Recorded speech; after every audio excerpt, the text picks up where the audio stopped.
Hi guys! Today I'm going to show you how to block internet access for any program. For this video, I'll be using Adobe Illustrator as an example. First, go to the search bar and type Windows Defender Firewall with Advanced Security. Open it, and then click on Outbound Rules in the left sidebar. On the right side, click New Rule. In the window that pops up, select Program, then click Next. Now, browse and select the .exe file of the program you want to block.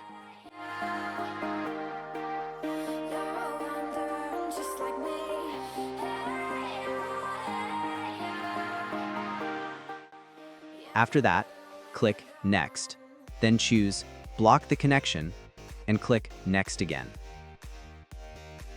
Make sure all three checkboxes, Domain, Private, Public, are checked. Then click Next. Finally, give your rule a name. I recommend using the program's name so it's easier to manage later. Then click Finish. That's it. You've successfully blocked internet access for that program. If this video helped you, don't forget to hit the subscribe button.